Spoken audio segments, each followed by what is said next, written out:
Pozdravljeni.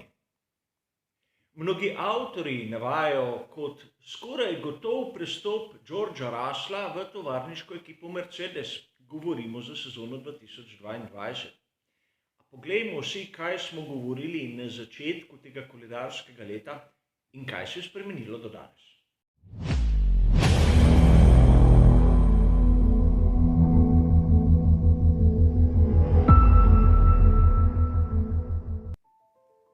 Zgodbe o tem, kako nekateri avtorji mislijo, da bo George Russell prestopil v tovarniško ekipo Mercedesa, se ciklično pojavljajo v medijih. Namreč George Russell je eden izmed tistih talentiranih voznikov, ki so pod okriljem Mercedesa, in upravičeno je pričakovati, da bo prej ali slej tudi prestopil v tovarniško moštvo. Vprašanje je prej ali slej ter namesto koga. Že januarja smo lahko prebirali zgodbe, ki so stavile Georgea Russella na mesto Lewisa Hamiltona. Lewis Hamilton je bil takrat dobesedno prosti voznik, ni še podaljšal svojega dogovora s tovarniško ekipo Mercedes in mnogi so videli alternativo v Georgeu Russellu, predvsem na krilih tistega, kar smo videli na veliki nagradi Shakirja. Ampak, kot vam je dobro znano, tu na kanalu Bajžar's Way ne radi ponavljamo enih in istih zgodb.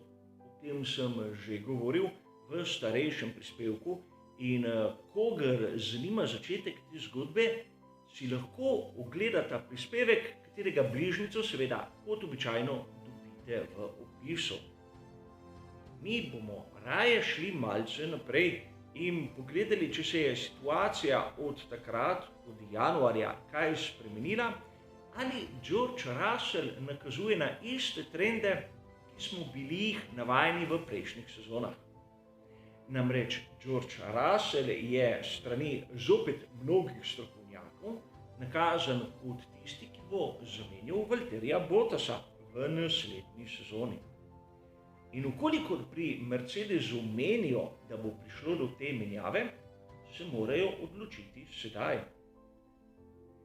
Bistveno je tu razumeti, da pri tovarniški ekipi Mercedes morajo dognati, da je George Russell bistveno višji od Lewisa Hamiltona.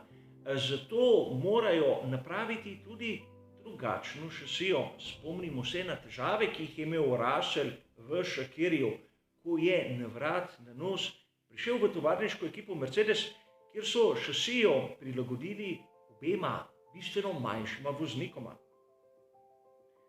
To ni edina težava, s katero se lahko srečajo pri tovarniški ekipi Mercedesa. Namreč najprej se moramo vprašati, ali je George Russell tista primerna izbira za drugega voznika. Mislim, da smo do sedaj že vsi dobro spoznali, kakšne prednosti ima pravi drugi voznik v ekipi. Pomaga svojemu vodji in krade točke nasprotniku.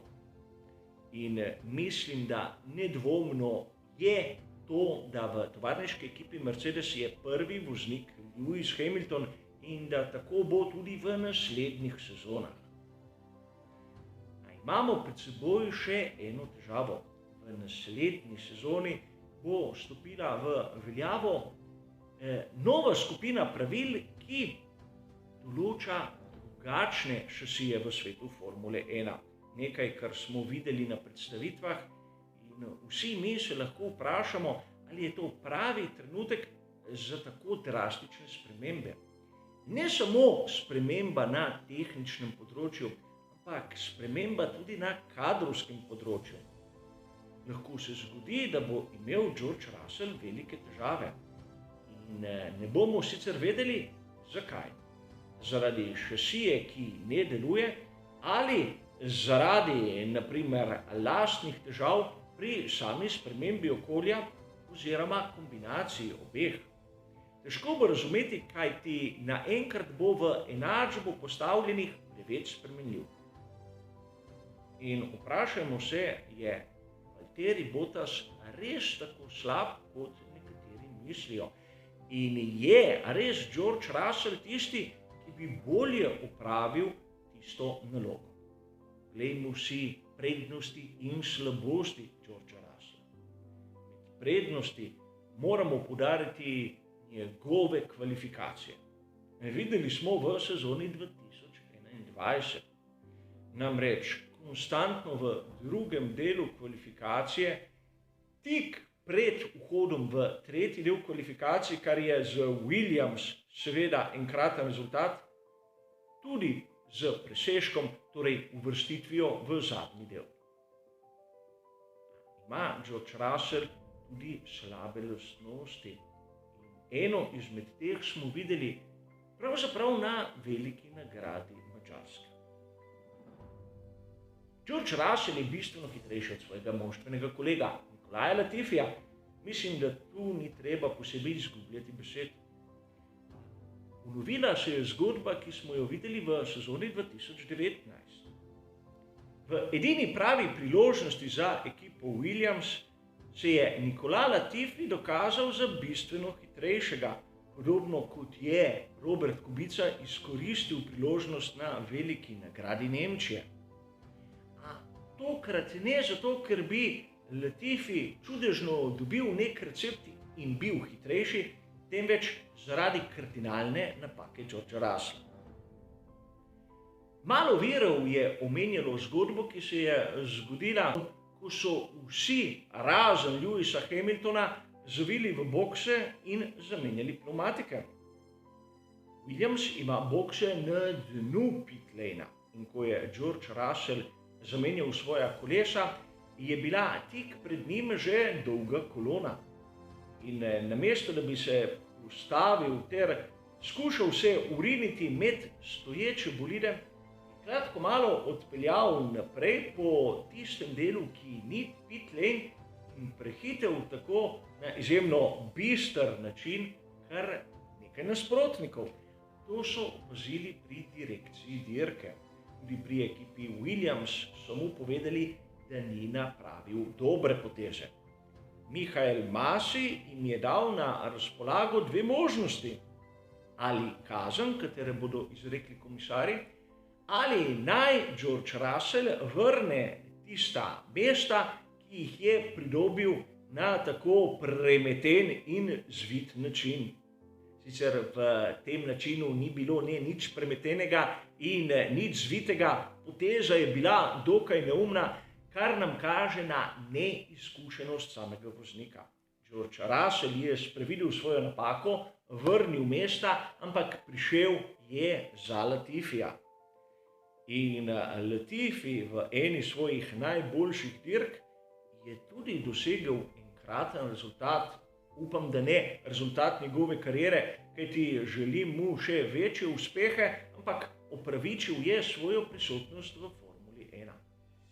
George Russell je pa zopet zadovoljil publiko na pol in tu mislim, da se strinjam. Ampak sedaj se moramo vrniti tudi na tisto veliko nagrado Emilia Romagna, kjer je George Russell trčil v Valtterija Bottasa. Podobno kot leto poprej je zapravil teoretično možnost, da bi prišel v točke. Razumem ga, da je skušal prehiteti tovarniškega Mercedesa, a vseeno, ker mu manever ni uspel, njegove želje ne smem šteti v dobro. Vprašati se moramo še nekaj. Se bo George Russell obnašal tako kot Valtteri Bottas, kolikor ga posedijo tisti drugi sedež v tovarniški ekipi Mercedesa? Videli smo na veliki nagradi Shakirja, da ni spoštoval neke hierarhije znotraj ekipe, skušal je dirko zmagati, ne glede na Bottasa. In podobno mislim, da bi se obnašal, tudi če bi bil njegov moštveni kolega Lewis Hamilton, kar bi nedvomno pripeljalo do notranjega boja, notranjega trenja, kar pa bi znalo biti kontraproduktivno, ukolikor bi imeli kakega tretjega zunanjega nasprotnika, ki ga vidimo letos v Maxu Verstappenu. In sedaj se lahko postavimo v vlogo vodje ekipe, naprimer Tota Wolffa, kaj izbrati.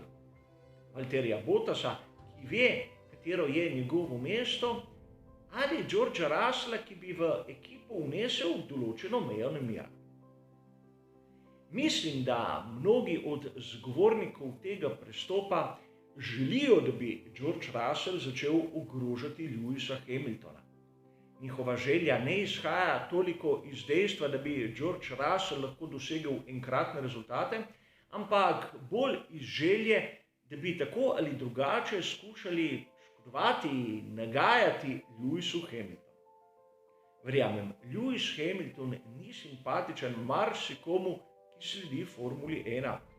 To še ne pomeni, da mora določena struja navijati proti njemu in iskati neke rešitve, ki bi bile negativno uperjene proti Lewisu. Vsak ima pravico, da navija za kogarkoli hoče. Mislim, da v tem primeru smo zopet videli, zakaj v Formuli 1 je treba navijati za nekoga in ne proti nekomu. No, dvomim, da v Mercedesu hočejo škodovati Lewisu Hamiltonu, a to sem hotel samo nakazati, kako razmišlja določena skupina, ki mislim, da je zelo omejena med navdušenci Formule 1, tako da bomo bolje razumeli, zakaj beremo take in drugačne članke. A o tem, kdo bo nov moštveni kolega Lewisa Hamiltona v sezoni 2022, če bo prišlo do spremembe, bomo verjetno slišali v naslednjih tednih, kajti po poletnem premoru mislim, da bo tisti pravi čas, da bodo tudi povedali, kaj so se odločili. Do takrat pa hvala za vašo pozornost ter seveda nasvidenje.